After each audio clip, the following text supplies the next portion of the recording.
Again, welcome to 4-H Shooting Sports Coordinator Coffee. It is Friday, May 7th, and today we are doing Got Champions, a walk through the National 4-H Shooting Sports Championships for coaches and competitors. This is not necessarily discipline-based. It is just in general, how do you prepare when you're bringing teams from your state? We will stay on for an additional up to a half hour to answer questions specifically to the 2021 championships. I'm Tammy Stewart. I am one of your hosts for today. Our moderator watching the chat is Chandra Giles. Hopefully I got that right. Thanks, Chandra. And then we have a special guest, Steve Pritchard, our national match director, is with us. So we thank everybody for being a part of making this go. So as I said, Steve Pritchard, our national match director, is with us today. He's an extension educator for Nebraska Extension. He is located out in the counties of Boone and Nance, but he also has statewide responsibilities as Nebraska's 4-H shooting sports coordinator, in addition to all the other 4-H work he does, also in the animal science area. So Steve, welcome. You want to say hi and give us a test? Well, I'd like to say hi to everybody that's joined us today. Welcome, and we are looking forward to seeing everybody in Grand Island here next month. We are hoping we'll go over a few more reminders and details as we go through the program today. And thank you, Tammy. Yeah, thanks for being here. And then also you can see in the picture with Steve is Conrad Arnold, which he had no idea that picture was going to appear. But Conrad is the National 4-H Shooting Sports Coordinator and works heavily with Steve when it comes to carrying out the National 4-H Shooting Sports Championships. So again, thanks everybody for being here today. Just a note, so everybody has kind of a basic understanding of the championships. You probably already knew they didn't happen by themselves, that it takes a huge team to make this happen. So we start with Steve, who's working with Conrad and the National Committee to make sure dates are chosen, facilities, venues, all of that. And then we have the land grant university, the University of Nebraska-Lincoln, that has agreed to be the host university.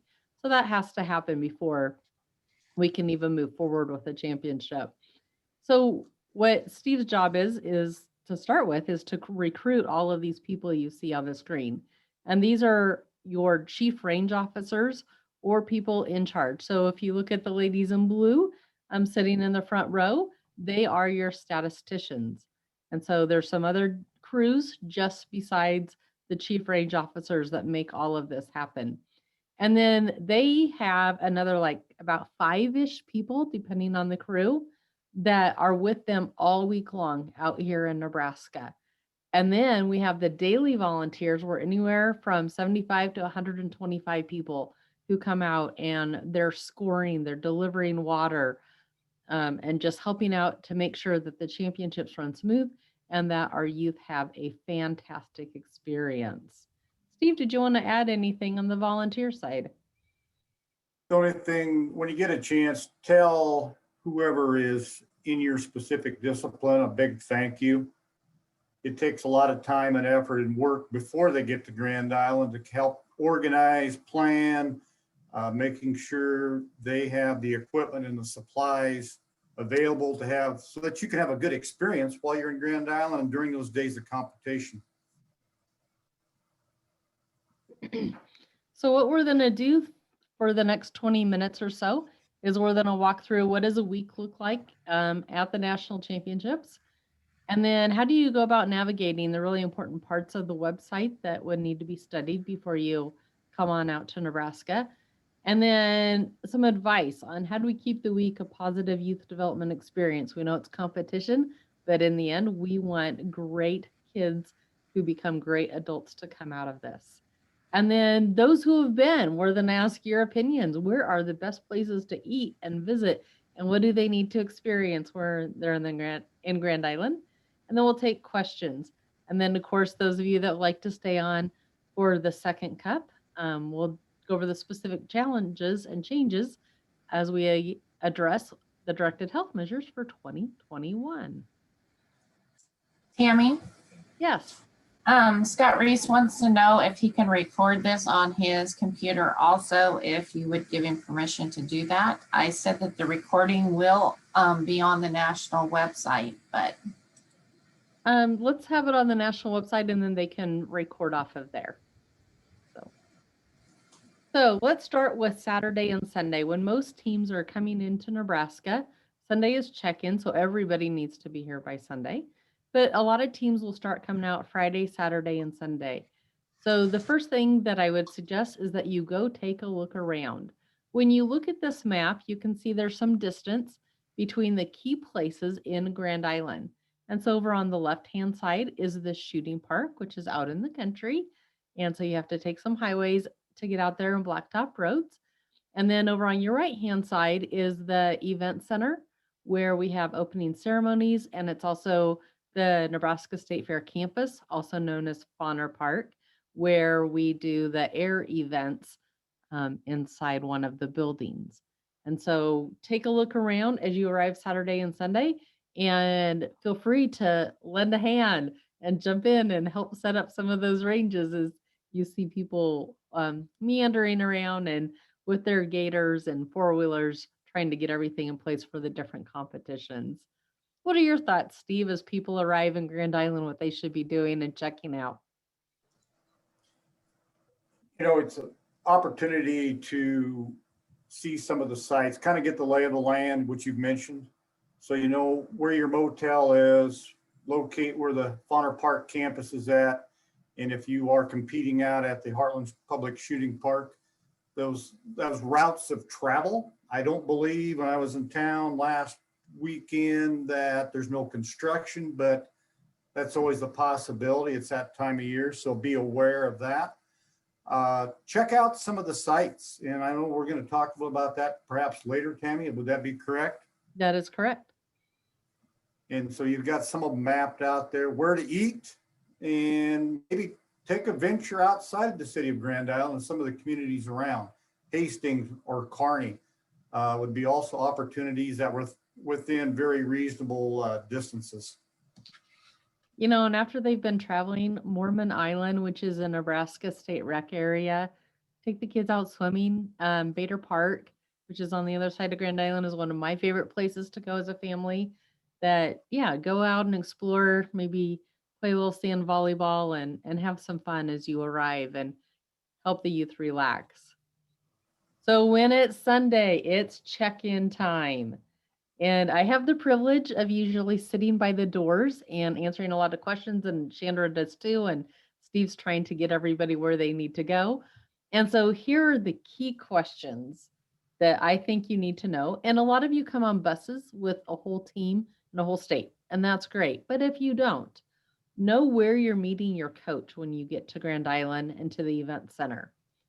Know where you're meeting your coordinator. There's only one person from your whole state that can go pick up your packet that has your t-shirts, your back tags, everything that you're going to need from that week that is supplied by the hosting university. So make sure you know where and when you're going to meet that coordinator. And then make sure you have the firearms that you need to check in and any additional equipment and how they need to be cased. So we're not walking up just with guns out in the open. There's some cases and things for safety reasons that you'll need to check out. And then what time does your coach want you to check in? And so here's my checklist. Steve, before we get to the 4 to 8 p.m. check-in time, are there any things you would add to this checklist? What I would strongly encourage to all competitors and coaches before they even leave to head towards Grand Island, go to the website, the National Championships website, read those general rules, please, and also the event synopsis specific to the discipline, because within that is the guidelines for any of the equipment that will be checked in, irregardless if it's a firearm or archery equipment or a muzzleloader, whatever the case might be, so that you kind of know what the specs are that these crew members are checking for, whether it's weight, trigger pull, the length. How do you bring your arrows to check in for archery? All of that can be found in the event synopsis. The other part of that is, before you get there, if you've got questions on specific equipment, I would encourage you to reach out to those CROs, and their contact information via phone number or an email is found on the championships website. Great, thanks, Steve. Good. So then this is what it looks like when you start showing up at the building. There's an entry here, and from 4 to 8 p.m. is when check-in happens. And I'd suggest that you check in with your team and your coach, so that way you have each other for support and you can make sure that everybody has what they need. And if you're meeting your team for the first time, because maybe you're spread out across a state like Alaska, and so you don't get to get together and practice, then this will also give you a time to start getting to know each other and your teammates. Anything as we do as we line up, Steve? Little bit of change up this year. We will have designated locations and entries and exits for the specific disciplines.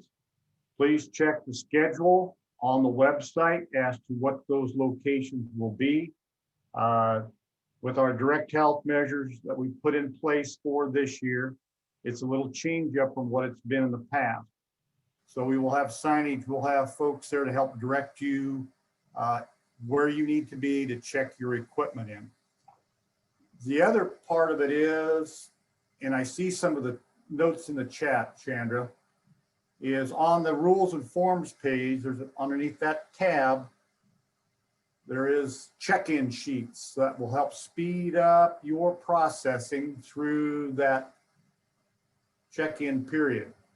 And currently it shows 2019. I will get those updated so it reflects the 2021 check-in for air rifle, small bore, whatever the case might be.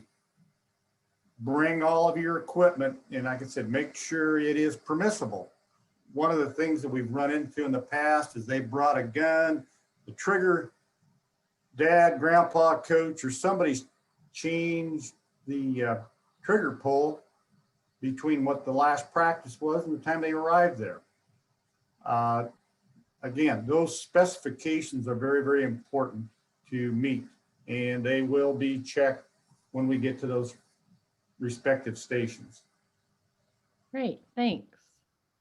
So then after you do check-in, oh, one more thing on check-in, there's no food available. So make sure that you have planned a supper time outside of the event center to be able to feed and make sure that everybody stays hydrated, especially as we're in the heat of the summer in Nebraska. So then on Monday, we start with a coaches and competitors meeting.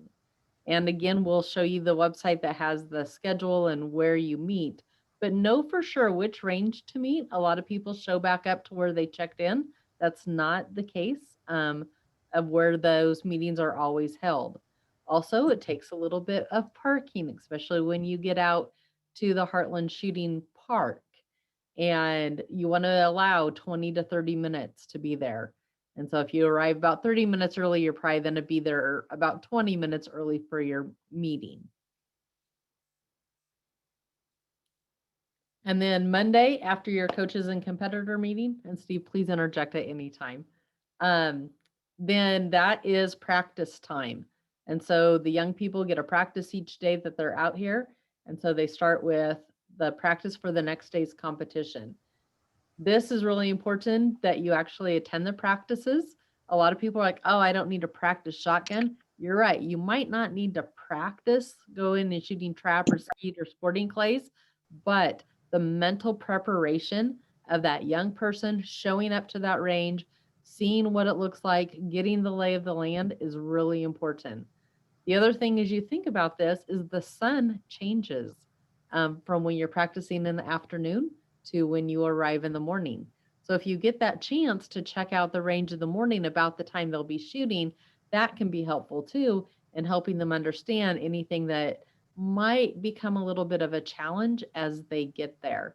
So I would highly suggest taking advantage of practice time. Steve, what's your thoughts on practices? I think it is important, but teams need to realize it's not a full-blown practice. It's more to allow them the opportunity to make sure that their equipment is still sighted in properly. Because after transporting it in trailers, vehicles, something might have gotten just a little out of whack. So it's good to be able to make sure it's on target and sighted in properly. Tammy, also Monday morning and I think we will do it this year, we try to take first thing in the morning, maybe up to a half a dozen state team pictures early, a full compliments, just makes that process go faster in the afternoon. So I will reach out to specific states to help speed up our state team photos. So you can see here that state team photos are assigned at certain times there on Monday. And so what Steve is saying is, even though your state might be A through M, they may ask you, if you're Missouri, hey, could you come before the competitor and coaches meeting? So those are the times that happen on Monday. So then after you do practice, everybody goes back to the hotel, gets well fed, showered up, and ready for the evening program. And this is when you get to gather as a state, and it'll look a little bit different this year than what you're seeing in these pictures. But this gives you an idea of, getting 300 to 600 youth together to do opening ceremony. You want to make sure you're there plenty early and lining up with your state, and you have whatever dress your state has said that you're going to wear for opening ceremony. And then during opening ceremony, your state will actually get a walk in together, much like the Olympics. And this is their time to shine, to go ahead and take their lap around where we hold the award ceremony at. And for not last year, but the years prior to that, we are able to do Facebook Live. And so if you have families that aren't traveling with you, or just supporters that want to be a part of it, please know that we'll do our best to try to have our ambassadors, as you see here, doing some Facebook Live to give everybody a chance to participate, even if they can't be in Nebraska. Steve, what are your thoughts on opening ceremonies?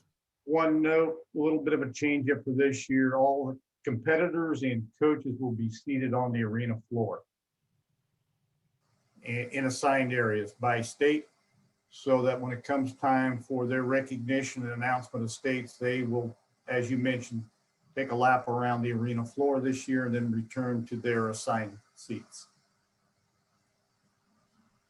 And so then you can see that we have flag bearers, we have people that sing the national anthem. If you have somebody, I'm pretty sure Steve hasn't asked me for this yet, if you like to suggest a competitor coming out, we'd love to hear if they would like to do something like that. And you can see the layout of the stage. Again, this will change a little bit this year, how this is going to look, but it gives you an idea of the stage and to see how big the arena is that they'll be coming into. And then, as mentioned before, state pictures also happen on Monday. And so please make sure that you're there about 30 minutes early for your state picture, so we can get everybody lined up and make sure that you are included in that. So then, first day of competition is Tuesday. The jitters are on. Everybody's getting to where they need to be, figuring out. And so 8 a.m. starts competition at each of their ranges. And then again, after they're done competing for that day, they go to afternoon practice. Typically, the teen social has happened on Tuesday evening, and this is for the competitors only. So parents, that's kind of your free night. I believe the teen social is still being worked on for 2021. So stay tuned to see if we can find a safe and healthy way to be able to host that, given our current health circumstances. Wednesday routine looks a lot like the first day, where you have competition and then you have your afternoon practice. Again, you'll need to figure out your meals. There are vendors out at the ranges, and there's also vendors at the range indoor too. And then this is the day that, again, you're going to go back and get cleaned up after that good day. And it's the first night of award ceremony, where they'll give awards for the competition that happened on Tuesday. And then on Thursday is the last day of competition. And a really important part about this is most of the disciplines, well, all the disciplines will have a coaches meeting. Some will add a competitors meeting.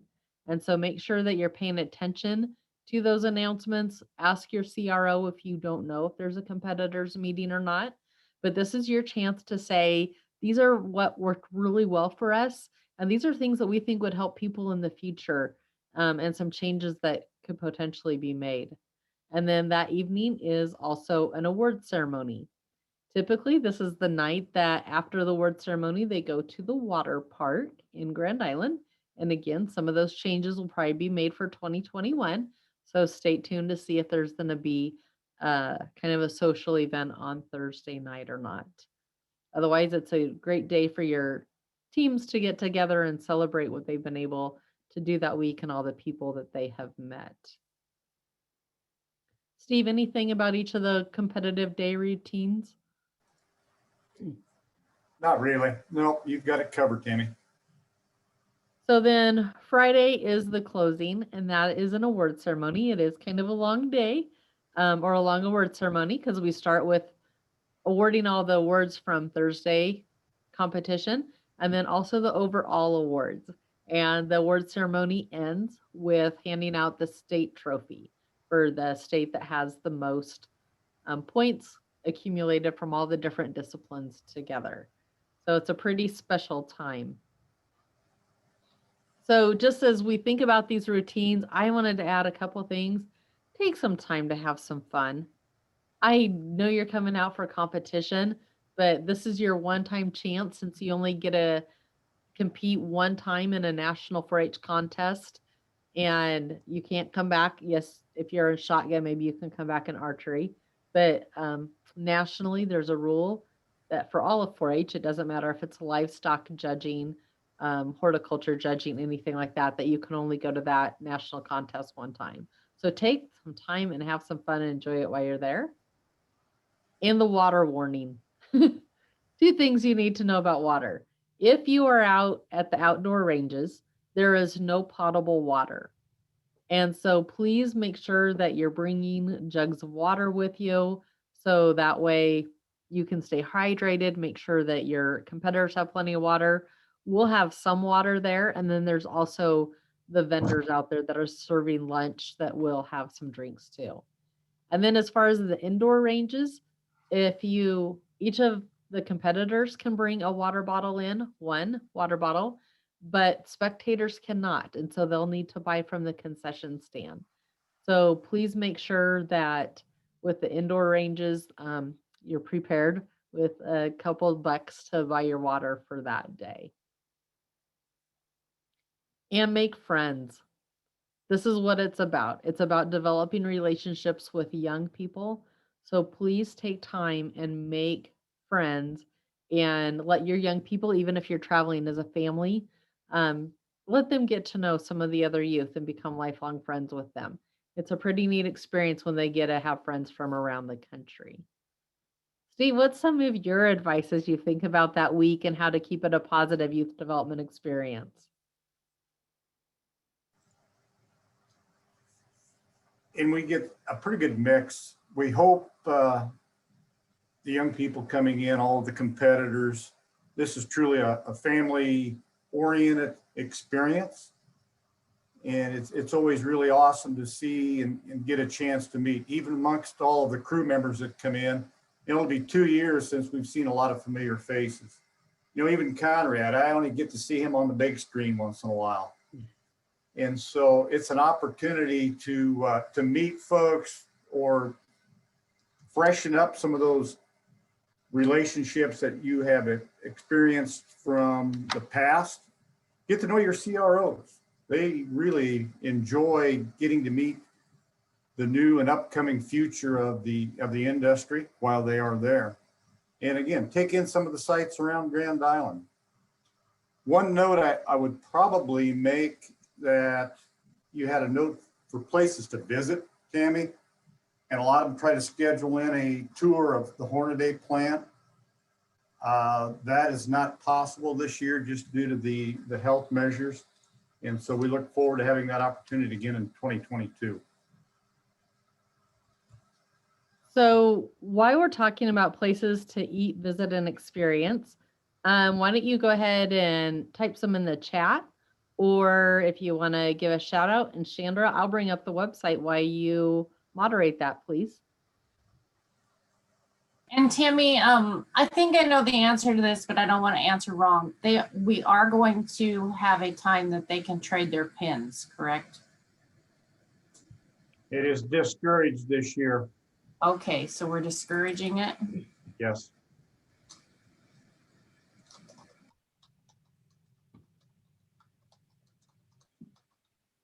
Okay. So what are some of your favorite places to eat and visit and be a part of besides Hornady?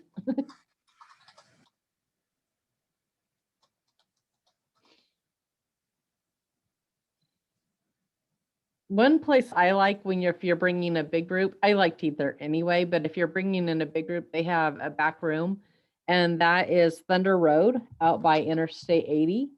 And they'll do a pizza buffet for you.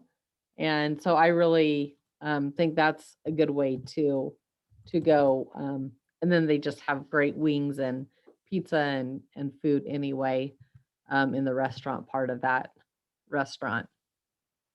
Conrad, where do you like to eat when you're out here in Nebraska? Oh my heavens. I like to eat at the 4-H Cafe. Which is That's- limited. That's about the only place I get to eat when I'm there. So Valentino's buffet is always good, Tammy. Oh yeah, that's another good one, Jim. Very good. How about your ice cream stop, Jim? Don't you make it a point? Isn't there one favorite stop for ice cream? Cold Stone Creamery at 9 p.m. Yeah.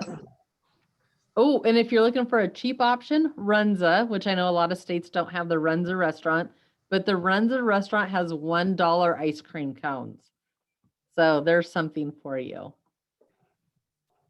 Well, let's go ahead and navigate the website, and if any more pop in, let us know. So the website is what I am currently sharing, and it's 4h.unl.edu, Shooting Sports National. And when you go here, you will see this front page, and there's the welcome packet, which I highly recommend that you go over. It'll give you a good lay of the land. It's And not then, currently available. It will be coming up. We're Okay. just close. good. And it And has then the list of all the restaurants. Absolutely. Probably really important here is the health screening forms. So make sure that whether you're doing PDF or Word, that those have to be filled out and given to your coaches.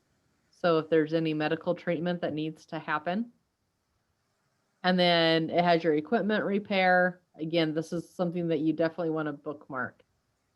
So as you look at the front page, let's go back up to the different tabs. Registration, your state coordinator will work with you on that.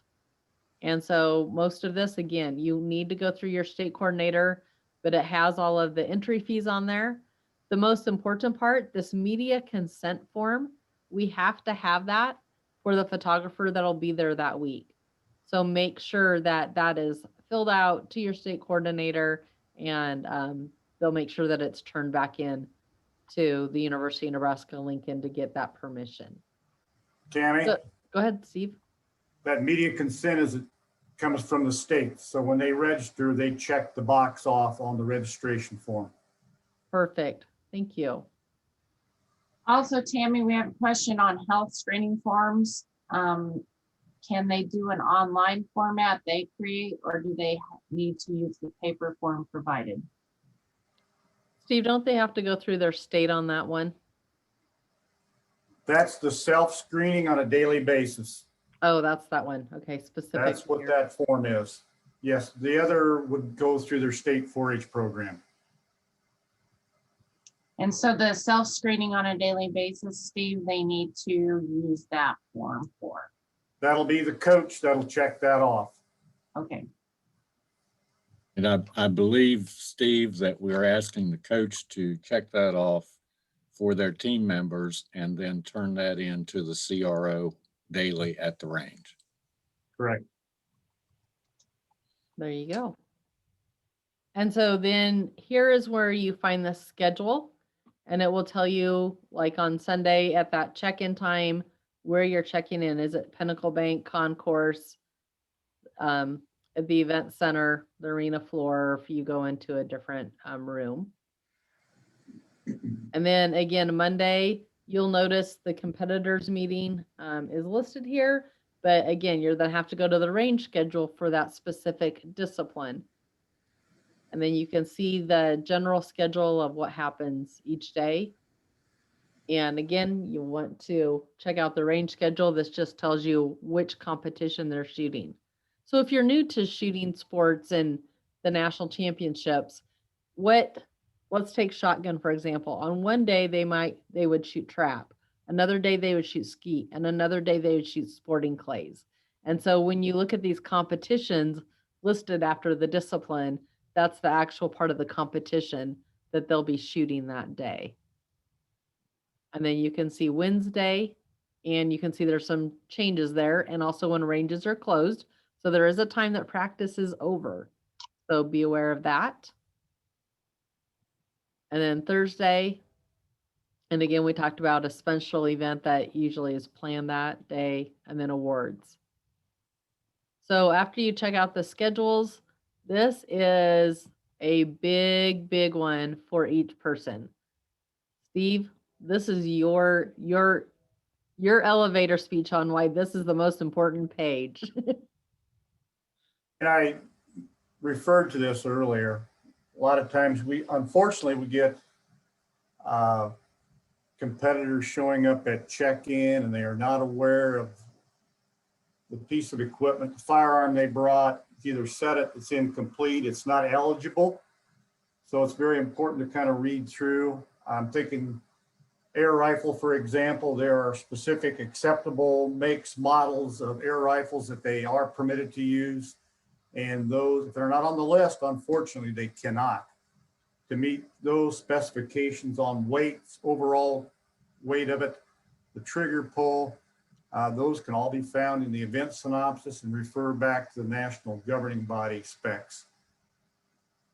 And there is the synopsis. It's about a 28 page. So there's some, at the front end, it's kind of what's new, what's changed, some reminders for 2021.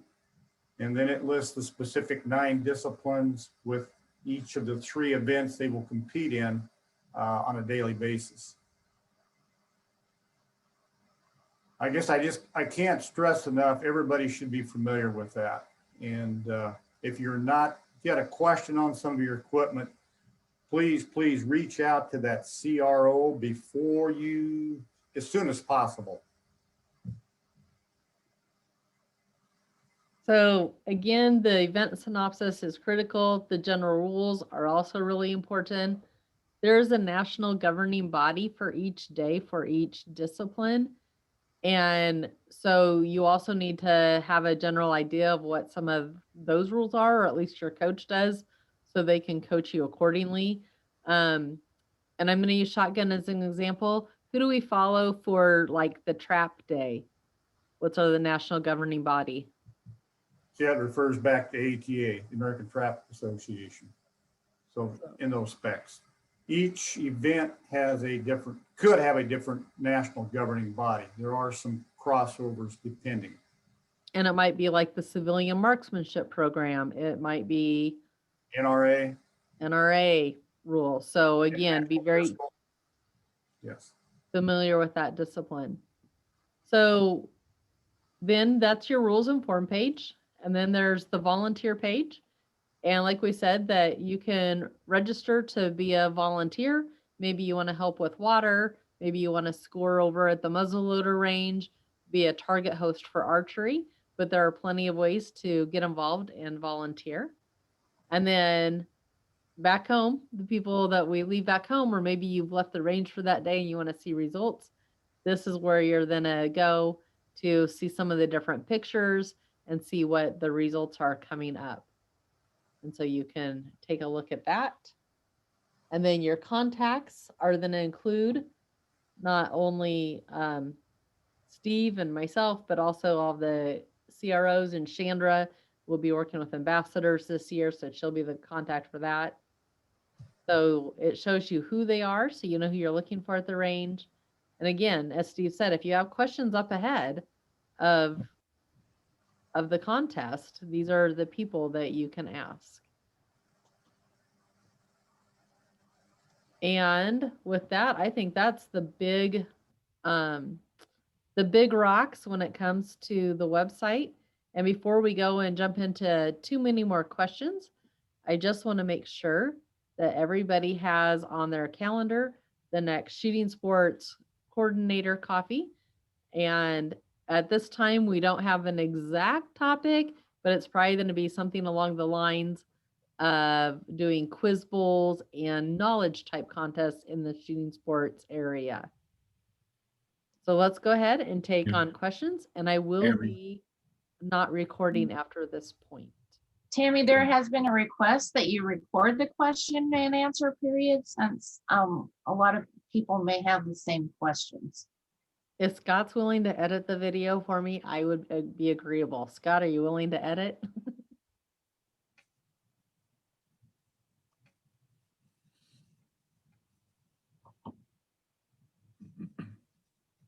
So, all right, well, let's go into Q&A then for those of you that would like to stay on for the second cup. Tammy, could Yeah, I say Conrad. a couple of things before we move on? Please. It's last year was so disappointing for all of us having to cancel this event. And it has been a real stretch for the National Committee and the folks at Nebraska that support this event to, first of all, hold off as long as we did in order to give states an opportunity to see what was going to happen in their state relative to their ability to travel to this event or to send youth.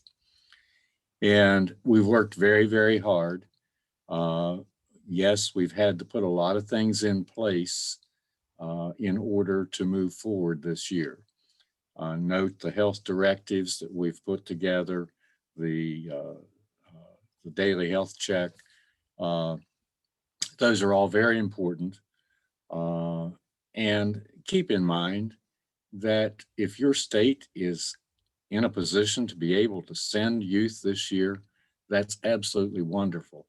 But keep in mind, there are states that 4-Hers are still not going to be permitted to travel. And so we want to do our best to showcase this event as one that was very responsible, very 4-H minded, and we want to pull this off in just a super fashion. So even though some of those health directives may not be particularly what some people would like, we encourage you to encourage them to follow those and help us as we move forward. Conrad or Steve, there's a question in the chat about masks and where they're required and where they're not. Would you mind reviewing those for the group? That information can be found right underneath the welcome tab. Kind of a quick overview. Indoor activities and all events, everyone is required to wear some type of a face mask or a face covering. Outdoor venues, we've got up there, participants should wear some type of a face covering unless they are actively on the shooting line. Strongly recommended for spectators, especially if they can't maintain their social distance. And I guess a follow-up to Conrad's comments, this is the first 4-H national contest that will be held in 2021. There'll be a lot of eyes on us from across the country that will help set the tone moving forward, which we hope other national activities events do. But we're asking, please, the cooperation from everybody that is in Grand Island here in June. And we're very we take the safety and the well-being of all families and crew members and alike that will be there very seriously. And we're just trying to put our best foot forward and reflect that back on what we've kind of put in place.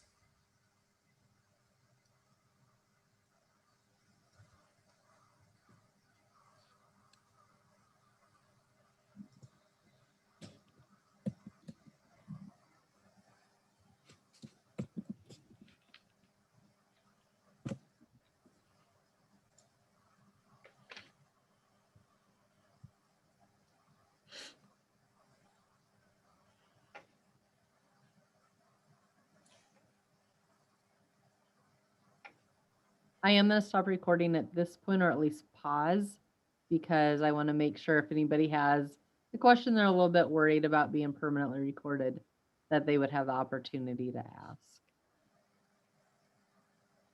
I might add, Tim,